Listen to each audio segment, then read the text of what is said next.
The Anderson plug. Now I'm going to show you guys how to install these onto your cabling. Firstly, I'll talk about these for a little bit. They come in a wide range of colors. Well, maybe not a wide range. They come in grey, blue, black, red, yellow, and green from memory. The black and the grey ones will work together. Every other color, so the blue, red, yellow, and green, they'll only work with each other. You can't put a blue one into a green one, a yellow one into a red one. And that's good for if you're setting up a vehicle that's got different needs. You might use a grey one for your fridge. You might use a red one for constant power. You might use a black one for a DC-DC charger. You might use, say, a green one if you've got a separate sway control system on a camp trailer or something. The way you use them, it's up to you. Now, they come in a range of sizes. This is a 50 amp. You can get them all the way up to 350. I don't really have any of them to show you. The biggest I've used is 120 amp. As you can see, they're quite substantially larger. And that's the end for the 120 amp. I use those in a setup for an inverter, which I use in an old camp trailer. So I could connect it to the battery and remove it and use it in other situations. So today, guys, I'm going to be flood soldering these connections. The reason why I'm flood soldering it, it's going to protect it from the elements, the wires. It's going to be stationary, so there's no need for crimping. There's going to be no movement. I just think it's going to be a better connection for my needs. You can crimp them. This is a hydraulic crimper that I use. I won't be using it today, obviously. So now I'll show you how to flood solder them. I've just got some old wire that I've had laying around from a previous project, so I'm just going to reuse that. Wire's not cheap, as you know. First off, just strip the wire. Don't overly strip it, just enough, obviously, so it can fit in the connection. So just size it up. Get your strippers. These are great if you can find them. I think I just got those from Bunnings, to be honest. So just enough so the wires aren't exposed once it's soldered in. You grab your solder.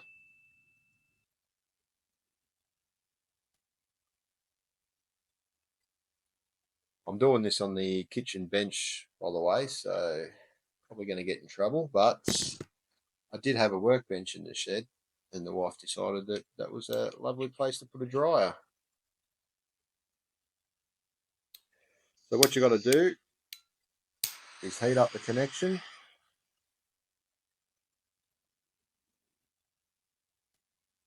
Now, you won't damage these by heating them up. They're made to get hot.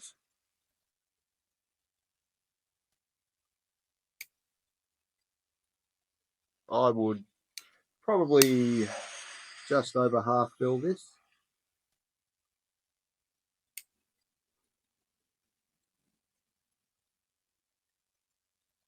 And once you've done that, it's as simple as holding the wire in there and waiting for the solder to cool and set.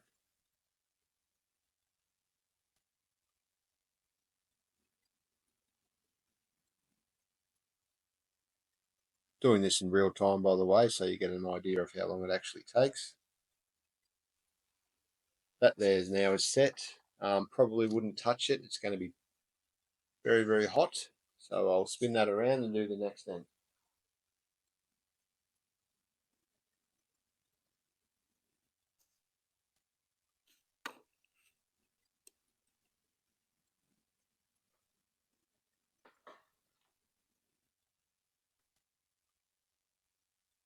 Like I said, nice and short, so your wires aren't exposed once you connect these on. That way you don't have to heat shrink them or tape them or whatever else you do.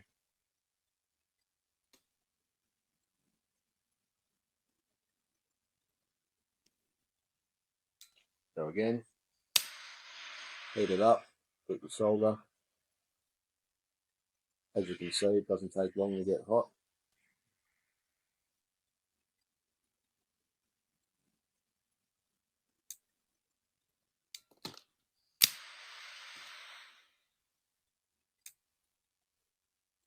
Get your wire, and just hold it there.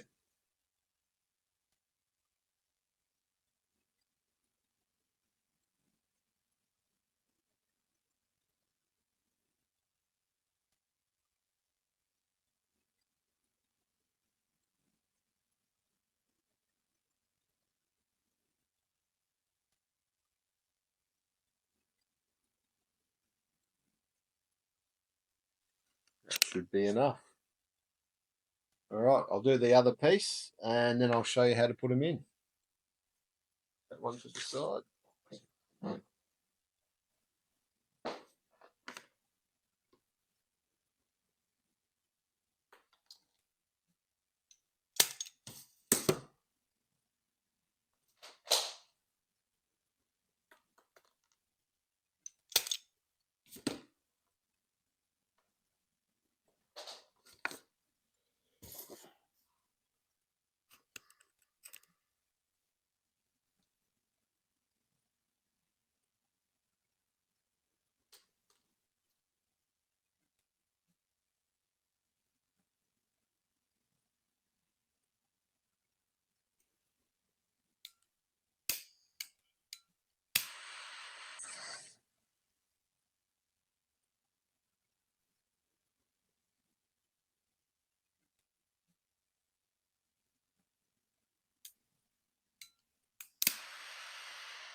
Now I'm going to show you how to put the connections into the Anderson plug housing.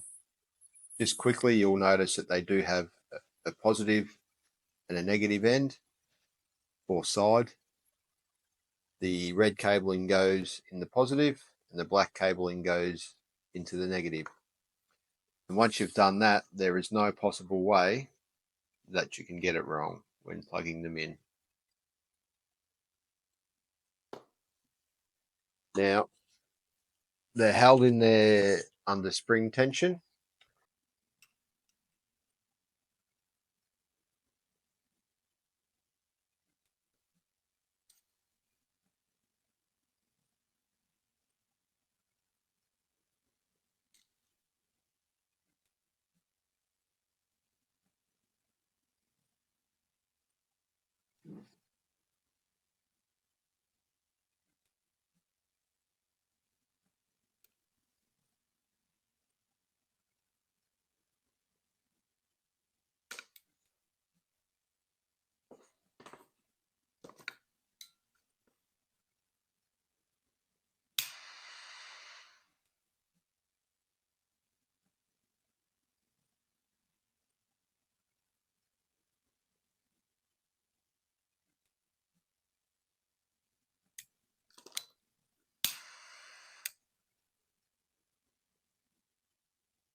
That one was a little bit full and dripped over the edge a little bit. No drama. You kind of don't want to overfill them. You don't want it really dripping over the edge. It can affect the way it goes into the housing.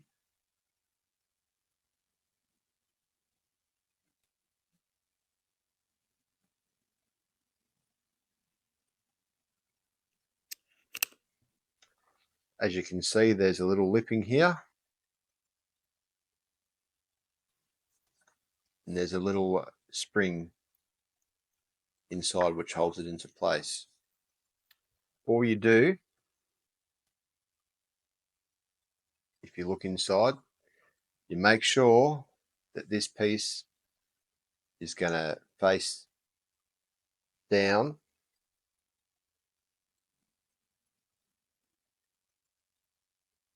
Push it in till it clicks.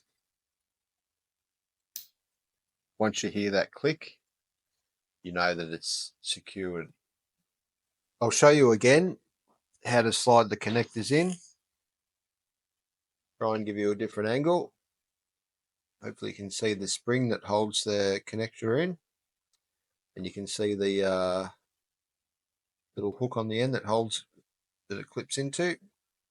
Again, have it facing down. Slide it in the back.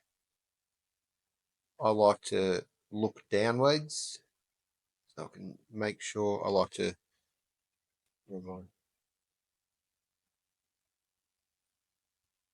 to look down the Anderson plug so I can see. Push, push, push. You hear that click, and it's secured in place. Because both the cables I'm using are red, I've got to make sure that I do not do this wrong. I'll just lay them out here. I've got my negative here and my positive here. I've just got to make sure I grab the negative cable and slide it in to the negative of this one. Obviously, I'll try and give you another look. As it goes in. Hear that click, it's locked into place. I'll do the next one. Obviously, it's the last one, so hopefully I've done it right. See if I can give you a look again.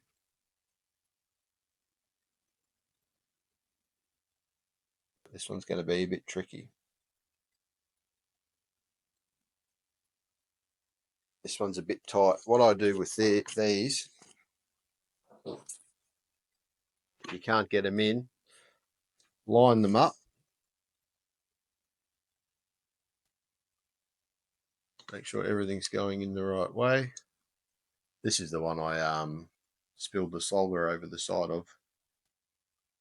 There's a little bit of what's making it hard.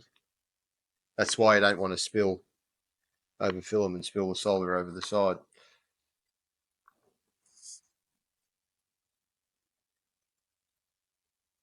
I'll put it in.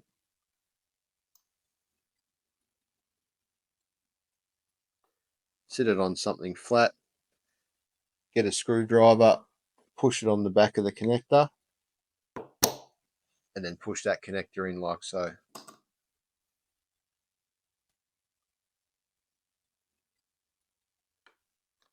And you're done.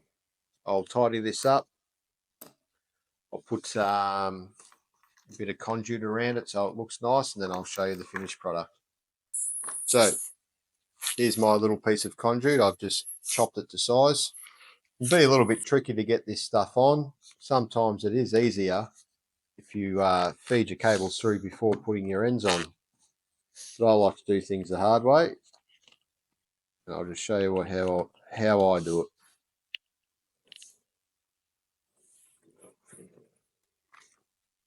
Getting it started's the trick.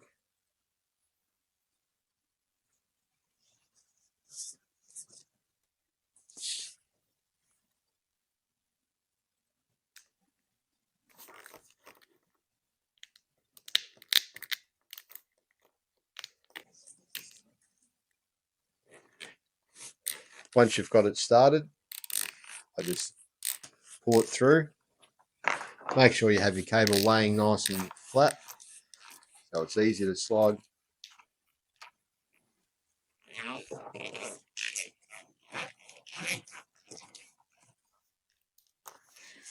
Just, you might have to work it and stretch it out as you go.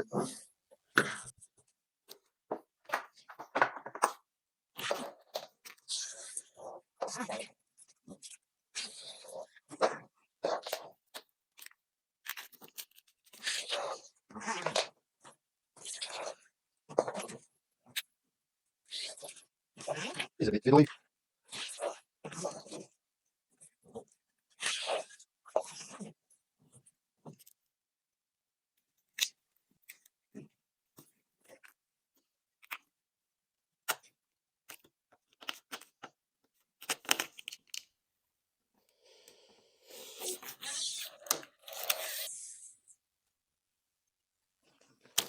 There you go.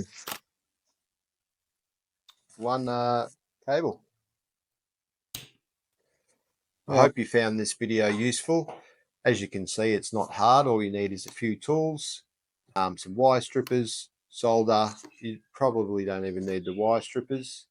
Just some solder and a little blowtorch. Again, I think I got that from Bunnings also. Probably one of my favorite shops. If you like this video, please like it, subscribe, share it. It'll help me immensely, and have a good day.